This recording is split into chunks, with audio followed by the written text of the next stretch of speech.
because he's the acceptable monster at this time, like R. Kelly was the last time I sat on this couch. JayZ is setting Diddy up. People are even calling me, asking me about him. And I don't know him from a can of paint. He even mentioned my name, saying that I know. I know what I know. I don't know what he knows. But I do know this, that... Girl, let me tell you about the tea. That's spilling all over the streets. The unthinkable just happened. JayZ, the king of cool, the man who never loses his composure, broke down and cried for help in public. Can you believe it? This ain't your regular celeb drama. In Shell, we're talking about Hob, the guy who's always had it together, suddenly showing us a side we've never seen before.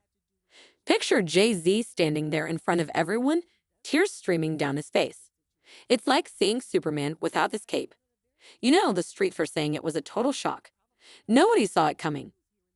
One minute, he's a JayZ hip-hop mogul and band's other half, and the next, he's just a man vulnerable and asking for help. But here's the real question. What could possibly make JayZ crack like that? What's going on behind those designer shades? Trust me, we're going to dig deep into this tea because there's definitely more to this story than meets the eye. I give my opinion, and it seems to make a lot of people upset, but then a lot of people love my opinion. That's why you bring me on here. And I really appreciate that, brother. I just want to say this before we get started, Art, is that, a lot of people think I came here to bring a black man down. And that's what I hear in the comments a whole lot. But it was nothing like that. A black man didn't cuss a dead man's mother out. A black man didn't set his friends up and put them in a situation where they couldn't come home to their families no more. A black man didn't reach back and help the people that helped them make it up the ladder. It was Puffy. You understand? I got tired of Puffy going on different platforms talking about how he loved the people that we was all with, how he loved the people that helped him, when in fact, none of that stuff was true. So my whole thing about it is, man, I appreciate your platform for letting me, voice my opinion.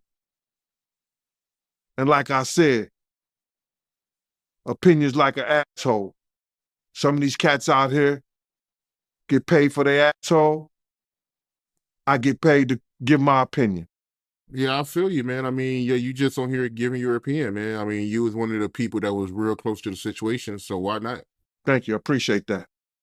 So with that being said, right, the last interview me and you did was a day after the raid. And when you look at everything now, man, how you feel about everything? It's been like a week, you knowing Diddy, you being around Diddy. Could you ever imagine that his houses would get raided for sex trafficking? Bro, you can't imagine no stuff like that. You understand? You can't think that, because back then, he wasn't Brother Love. He was Puffy. All the way up until he became Diddy. So his behavior over the years has changed. All right, let's spill some more of this piping hot tea about JayZ's breakdown and what's really going on with our boy. The streets say there's way more to this story than just a terrible day. First things first, we need to talk about Jay's past. Growing up in the Marcy Projects wasn't a walk in the park and chill. That kind of upbringing can leave some serious scars, and even though he's come a long way from those days, that trauma doesn't just disappear because you got a few platinum records.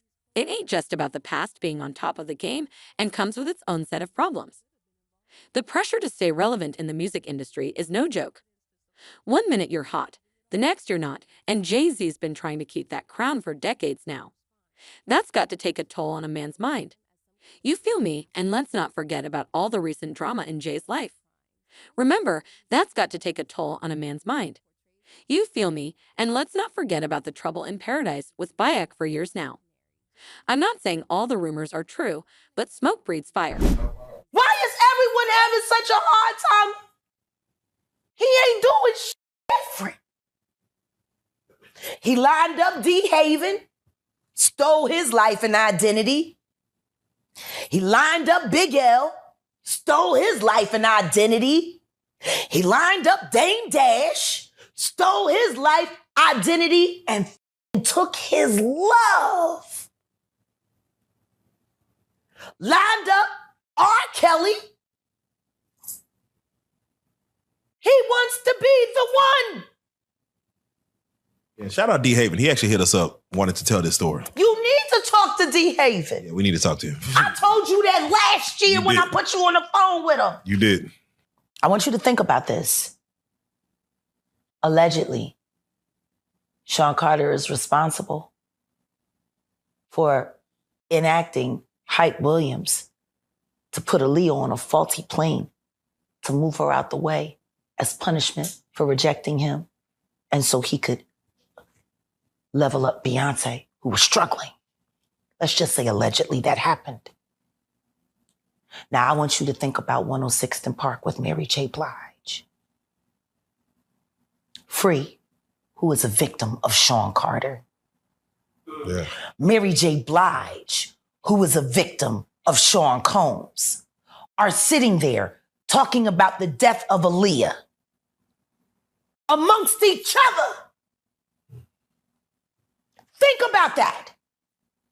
You got a Diddy victim, you got a JayZ victim, and you got a superstar gone. They know what happened. And yet, they had to sit there and have that conversation like they didn't know who did it. Speaking of Queen Ba, let's talk about what it's like to be married to literal royalty. Can you imagine the pressure of being a bisexual's husband? Don't get me wrong. It's probably amazing, but also kind of terrifying. Like, how do you even keep up with that? And then there's the family life. Jay's got 3 kids now, and being a dad isn't easy, especially when you're trying to run an empire. At the same time, Blue Ivy is growing up fast, and the twins are still little. That's a lot to juggle, even for someone like JayZ, but here's the real thing. The music industry isn't exactly known for being kind to people's mental health. It's all about the image and the persona. You got to be tough, you got to be invincible, but underneath all that, these artists are just people, and people break sometimes. So when we see JayZ crying out for help, maybe what we're really seeing is a man who's been carrying too much for a long time. Present pressure, past weight, and future uncertainty collide. Think about Claudia Jordan right now. Claudia Jordan don't ever mention my mother name. She mentioned it yesterday. Talking about why people are afraid to come forward. You mean like you? You was Diddy girl. Corey was JayZ girl. Why don't you claim your friend? Claudia. So, Jack, when you say... When I say Corey, I'm talking about Kathy White. Oh, yeah. That's what I was about to ask. JayZ's pregnant mistress, who died of an imaginary fucking aneurysm. Just like the woman who was best friends with Kim and Kimura, who wrote the book, Bling, and died as soon as it made the bestsellers list. Who the fuck was these people supposed to go to?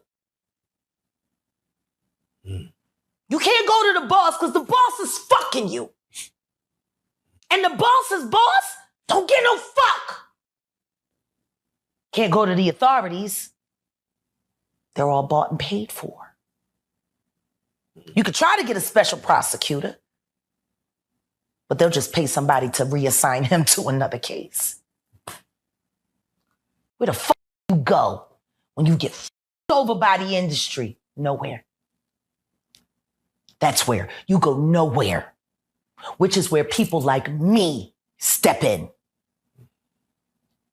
You right, I go to Diddy parties to walk mother out, because ain't nobody stopping me when I come. So let me ask you, because I look at Gabriel Union, and when you mention things like JayZ's time is coming for him, then I look at Beyonce, and I say that women do have that country album, and any of you that buy that shit, stupid as shit. You don't give it no trap credit? music with goddamn a holster and a pad.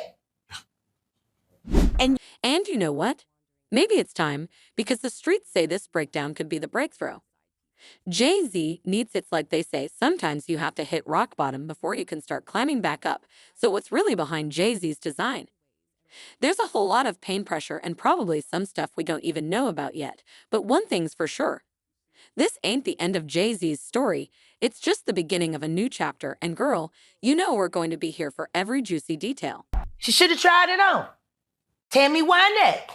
Classic. Stand by your man. Don't act like you don't know that now. Remake that.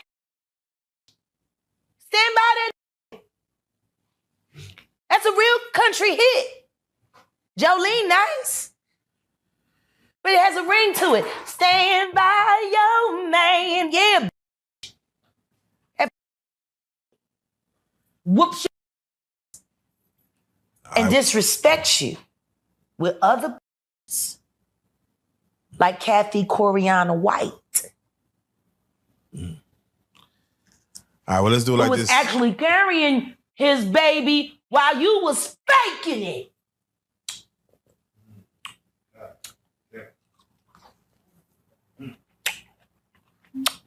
Why your husband don't want to put his seed inside of you? He put it in everybody else. Wild in this world, yo. It's funny, you open up Beyonce's internet, it just gets weird. Beyonce's internet. That's what we're calling that it. belongs to the devil. Unless you calling that the devil, she ain't nothing but an employee. Oh. Half of which dumbass bitch. So, it's funny that it's crazy you say these things. Why don't nobody want to accept that bitch bitch? I think she went and killed the girl cats.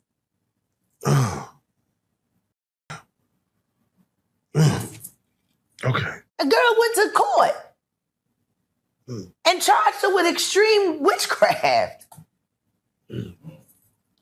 She was hypnotized. She was drugged.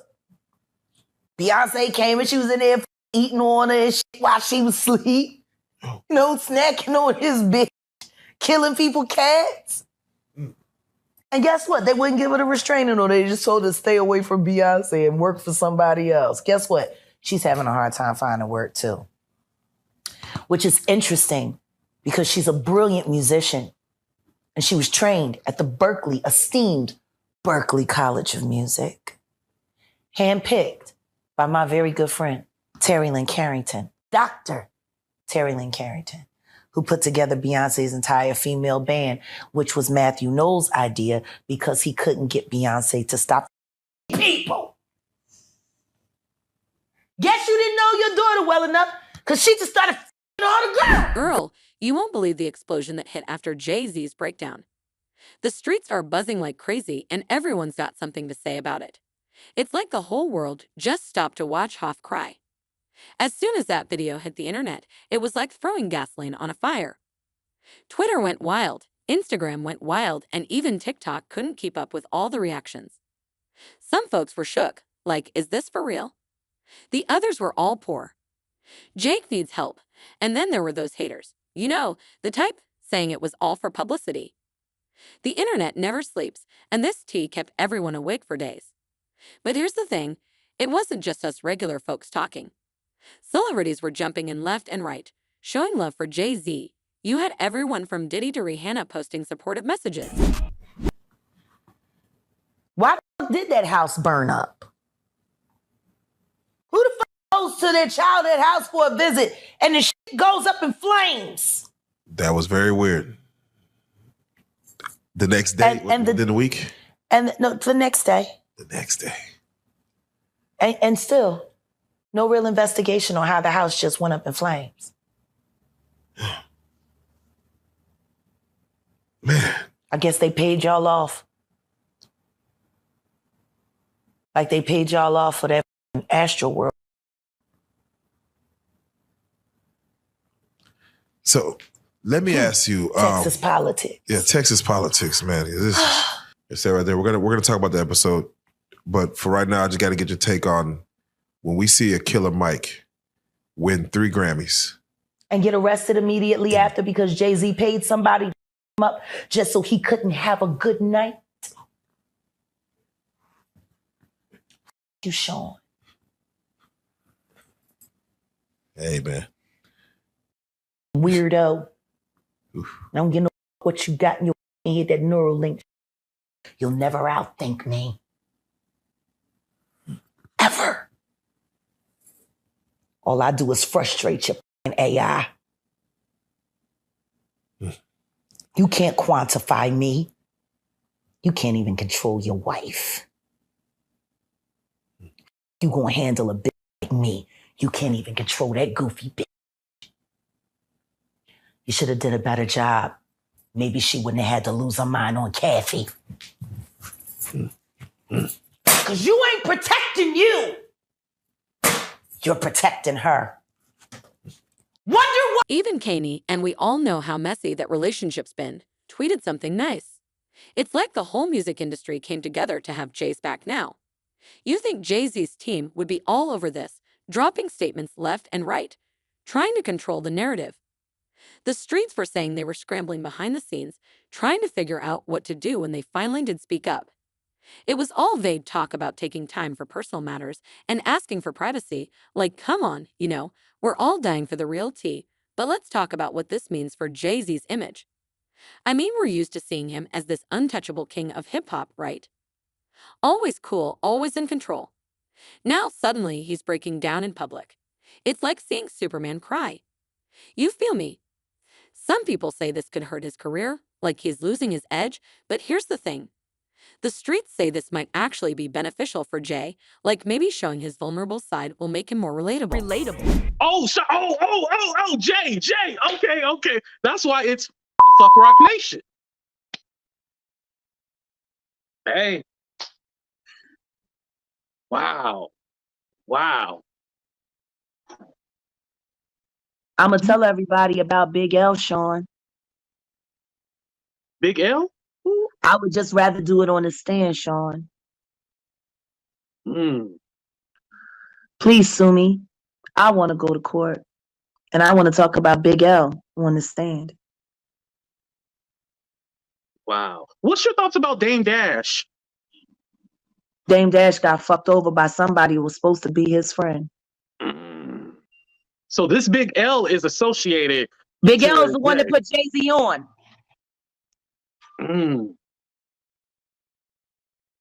Wow. JayZ was the last person to see Big L alive.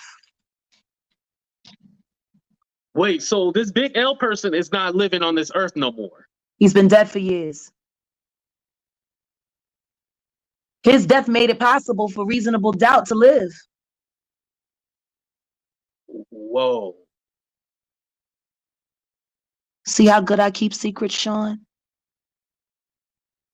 And I'm going to tell you something else, and I'll give you this one. We're living in a time where people are all about mental health and being real, so maybe JayZ crying in public is exactly what people need to see. And let's not forget this, is JayZ talking about the man's been in the game for decades. He survived beef scandals, you name it. So while this breakdown might be the biggest shocker we've seen from him yet, something tells me it's still going to come out of this stronger than ever. But girl, this story ain't over yet. The streets are still talking, and I bet there's more tea to spill what's going to happen next. Is JayZ going to address this himself? Is Bean going to say something? And what about his music, There's got to be an album coming out of all this drama. All I can say is keep your eyes peeled and your ears open, cause this JayZ saga is far from over. Now we're a little more educated because of the talk shows with Oprah that we went through and Dr. Phil and stuff like that. Even Ricky Lake and all of that. We realized that it wasn't so cool messing with the underage young ladies. I never had an attraction for someone young. I always looked and had an attraction for older women, so I probably didn't have that problem. But then everybody that I fucked with did. Everybody. all of them. No names mentioned yet. But I'm going to expose somebody that we all forget about. Y'all see this picture of JayZ with Aaliyah when she was underage? Y'all forgot about Jay, huh? We only know about Damon Dash messing with Aaliyah and R. Kelly. But that ain't the only one that Jay had when she was underage. Y'all remember Fox Brown and Jay? Ain't no woman like the one I got. No one could love you better. Before that song came out, we used to hear it. I used to tell shit. I was like, woo, that shit. Him and Mystical, those were two songs that were hot. That it took like a year before it got, well, I'll say to the West Coast. I don't know if they were beating it up on the East Coast. But on the West Coast, it took like a year before those songs came out. And then Nelly's song with the Link St. Louis Ticks. But I'm just saying all that to say, Foxy was young then as well. And so, all of these guys and the underage young ladies was running rapid in the 90s. And so, that's all I remember. That's all I think about, you know, with the DeBarge and Janet Jackson situation. That's all I think about, and I can remember about Aaliyah. Aaliyah was my wife's favorite artist. She loved the hell out of Aaliyah. It was a tragic how she died. You know, trying to rush back to get to Damon Dash on the plane. You know, and what happened is the Bahamians let her fly out, and their plane was overloaded or full. That's the one thing that I didn't like about when I traveled to our black countries like the Bahamas and Jamaica and all of them. The officials there, we used to have to bribe them $100 to make the rules pass, to let us in with the dogs that we didn't have properly claimed, or you know, the not search our bags or whatever, or to sneak away with a whole bunch of cigars and stuff like that. But in Mexico, one thing about the motherfucking Mexican authorities, that number used to be 5 G's, 5,000 and stuff like that. And I used to laugh. I was like, damn, black folks is easily bribable. They so cheap. They don't understand the value that they be having. But yeah, that's all I got on Aaliyah, really. It's a talent. That's another person that life was taken too soon. That was a talent. Wonder where she would be now. Her, Pac, Big Pun. Girl, you know this JayZ drama ain't just about him, right? It opens up a can of worms about mental health and hip-hop. The streets are buzzing about how this might change the game. Let's keep it real for a minute. Hip-hop's always been about being tough. You feel me? It's all. I'm the greatest this, and you can't touch me that. But behind all that bravado, these rappers are just people too. And people have problems. Remember when the Kid Cudi came out about his depression? The internet went wild. Then you had Kanye talking about his bipolar disorder. And now JayZ's out here crying for help. It's like the walls are coming down, and we're seeing what's really going on behind the scenes. But here's the tea. This ain't just about celebrities spilling their guts. It's bigger than that. When someone like JayZ shows he's vulnerable, things change. You have fans out there thinking if Jay can ask for help, maybe I can too. That's powerful stuff. He had one of the worst recording contracts ever. It was almost as if Michael Bivins was like having like PTSD from New Edition being a child star and said, I'm going to find some real talented guys. We're going to do this again. And I'm going to fuck them over worse We're than gonna we do this did. again. So we can say it happened to somebody else. That's PTSD for you. That's like, we're going to make them relive it. Make them relive it. God damn. Why would you do that to another artist? Yeah. Why would you sit there and say, man, we had the #1 record and we were still on food stamps, and then force your group to do that? Hey, man. Why would you do that? Be your own people. You want to know how fucked off it was for Big Mike at the end of his run before he had to leave Boyz II Men? Oh, yeah. Yeah, please. Let me tell you how bad his finances had gotten after his wife ran through what lump sum of money they had on that god-awful soul food restaurant that lacked soul and promptness. 6 hours to get a turkey wing platter. 6 hours. We used to call it opening to get it in time for dinner. Get your order in as soon as they open if you want to have it by 6. That was the joke around Voorhees. Jeez. Jill bought their house.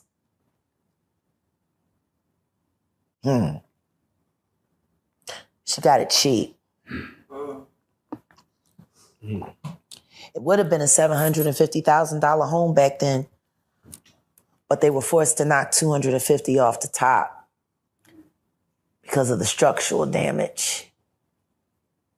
Apparently, they weren't able to take care of that home. It was riddled with termites. He said the only thing holding it up was the paint. They needed the money. So Jill squeezed. And they sold that house for very much more than $400,000 less what it was worth. And they broke even. So, Is it the way you hate me, baby? That was my cousin Alma that sang that. oh, Yeah. oh. The apple don't fall far. You don't want to diss me. The apple Tut. don't fall far. You don't want to diss me. Ja- I know you. Bitch. Wait a second. Did you hear what I just said? Michael Bivins fucked over Boyz II Men. And when Big Mike got sick, apparently there wasn't enough money available to help them through their hard times. That's how it goes. They didn't even promote that soul food restaurant. Damn. I mean, I can understand why it was some nigga shit, but maybe if they had got some real help, maybe they could have hired somebody to come in and help manage it. But no, they had to be a self-ran business because they couldn't afford to hire anyone. Why not? Was left to go bankrupt and be forced to sell to a vulture like Jill Scott, who was also an artist and knew how bad that family was struggling and took that as an opportunity to get a very, very large-scale home in a lovely, lovely white Jewish neighborhood for cheap. Oh, okay. Whoa. Whoa. I mean, I'm just like, you could have said, I know you guys don't want to walk away from your home, but at least let me pay you full value because I got the money. And I want to see y'all be okay. She knew they were going to have to forfeit on that mortgage, and she squeezed. She was kinder to that damn dog. Oh, man. Putter? What's his name? Flutter, yeah. Yeah, Putter, God You, damn. you gave the dog an idiot name, and you wonder why he shat in your shoe. The fuck is Plutter? What does that mean? Yeah, damn. Oh, it's the sound his feet make. That's your fault, bitch. You named him nothing. How you gonna... like, Plutter, I used to hate that shit. And he hated kids. And he barked at people's feet. Like, he was fucked up. Oh, man. I can see why Lizelle says she shouldn't make no babies. Oh, man. I mean, that was her husband. So, He should have known her best. yeah, let me She say wrote a whole this. song about it. It was a hit record. Want to hear it? They did that for rich. Oh, shit. Turn on a black radio station on Sunday where they sell bullshit all the time. Jack, I want to ask. Nothing progressive. I have to say, most people that watch our interviews or your interviews as of late, the main question that comes up is, how does she know was she there? So Yeah. I want to do it like this. I'm gonna name some names. Sure. And I want to know, were you around them? Sure. I would like to start for what everybody knows is JayZ. What about him? Okay. Both of them were with Mr. Carter. Ask me what you want to know and I'll answer what I can. Let's just start with the base level. Business, personal. Both. Both. And spiritual. And spiritual. And spiritual. Okay. We believe in the same power. We don't believe in appropriating it the same way. Can I ask you this? For you, did you find joy in the business or pleasure? And when you answer that, I'm gonna flip it on him. Do you feel he found joy in the business or pleasure part of that?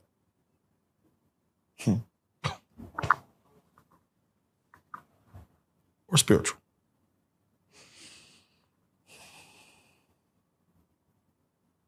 He is the most shameful thing I've ever done. There is nothing that I experienced with that person that has not inspired shame except for Unplugged. That was the purest moment.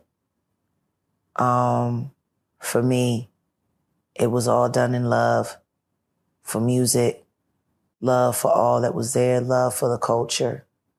I hate the fact that we did it all for a culture vulture. For someone who never truly had the capacity to appreciate that moment in time, to steal it from the masses, to hide it, to cloak it. I put it up on Philadelphia last year when we launched. You know how many people came to the network to see that show that they never got to see? You know what's great about this year? I still got the footage. There you go. There you go. And in 1 week, JayZ Unplugged, the actual whole concert, from beginning to end, will be viewed and able to be viewed on realjag.com. Come and see the history. Come and see the power of that moment, the amazing things that we did with our bodies and our minds and our spirits. There was not one person in that room that was not elevated that night. And everyone in that room would be a liar if they said that I wasn't responsible for 75% of it. But let's not. Well, first and foremost, you got to realize this. Anybody can come on this internet and say anything, right? And dude is getting a whole lot of attention because people are even calling me, asking me about him, and I don't know him from a can of paint.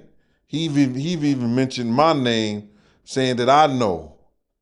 I know what I know. I don't know what he knows. But I do know this, that it's only 3 people that had contracts with Puff and Bad Boy.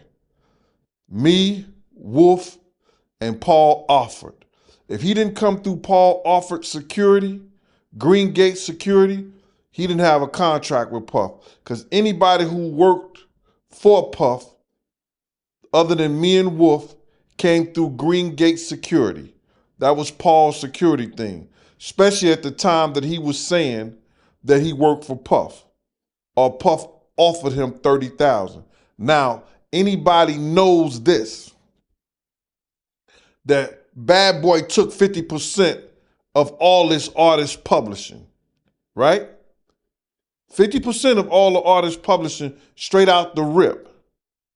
Then Puff gave Big $200,000 for the rest of his publishing. So what publishing did he was trying to get and keep from Puff. You understand? What publishing was Puff was trying to get when he already had it? He had already paid for it. What part of the catalog was he talking about? I don't understand that. And then he said that Puff offered him $30,000. I can't say he lied, but I can say that he wasn't a part of bad boy security that I know. I knew everybody who worked during them days. You understand? And I don't know dude from a can of paint. So whoever this Uncle Ron dude is, he's a liar then. He's a fraud. Is he a fraud? Bruh, he's what he is. He wasn't part of our security that I knew of. Not at that time. He never been on no trips with us. He never been at no parties, no nothing. So is he a fraud? The internet will have the real niggas looking fake and the fake niggas looking real. Put it together. How could he want Biggie publishing when he already had it? That's where he fucked up at. That's where he fucked up at. How you want something that you already own? Yeah, you right. You right. I know I am. That's where he fucked up at. Bad Boy owns 50% of the shit already as an artist. They got 100%. Bad Boy takes 50% right off the top. Then he gave Big $200,000 for the rest of his publishing. So now the other stuff goes to the producers or whatever of the music. So what is he talking about? You know, it's always a real compliment when a real Southern woman, a real NOLA woman, I mean, this is Ninth Ward, we're talking generations. For her to walk in a stranger cooking in her kitchen and she say, Terrence, leave that girl alone, everything smells just fine. I'm like, okay, we gonna be all right. Yeah. So yeah, no, I mean, Terrence is special. Yes. And working with the Panthers like I am now, and our objective for the Free 'em All campaign. When I think of everything that Terrence has been through, he has my heart. He's one of the strongest Black men I've ever met. From the streets to a quarter century of his life. And just the fortitude that he has and the way that he still takes care of the youngsters, and he hasn't lost hope for our future as a people, and I don't see who wouldn't find that attractive. Gene Deal, happy to have you back on the platform, my guy. Man, I'm happy to be here, man. You know what I'm saying? I'm happy to be able to be in a platform like yours to give my opinion. You know, opinion is just like an asshole. Everybody got one. You know what I mean? You know, I give my opinion, and it seems to make a lot of people upset, you know, but then a lot of people love my opinion. That's why you bring me on here. And I really appreciate that, brother. I just want to say this before we get started, Art, is that, you know, a lot of people think I came here to bring a Black man down. And that's what I hear in the comments a whole lot. But it was nothing like that. You know, a Black man didn't cuss a dead man's mother out. A Black man didn't set his friends up and put them in a situation where they couldn't come home to their families no more. A Black man didn't reach back and help the people that helped them make it up the ladder. It was Puffy. You know what I'm saying? I got tired of Puffy going on different platforms talking about how he loved the people that we was all with, how he loved the people that helped him, when in fact, none of that stuff was true. So my whole thing about it is, man, I appreciate your platform for letting me, voice my opinion. And like I said, opinions like an asshole. Some of these cats out here get paid for their asshole. I get paid to give my opinion. Yeah, I feel you, man. I mean, yeah, you just on here giving your opinion, man. I mean, you was one of the people that was real close to the situation, so why not? Thank you. I appreciate that. So with that being said, right, the last interview me and you did was a day after the raid. And when you look at everything now, man, how you feel about everything? It's been like a week, you knowing Diddy, you being around Diddy. Could you ever imagine that his houses would get raided for sex trafficking? Bro, you can't imagine no stuff like that. You understand? You can't think that because back then he wasn't Brother Love. He was Puffy. All the way up until he became Diddy. So his behavior over the years has changed. And the behavior that he shows now and that he has shown by being Brother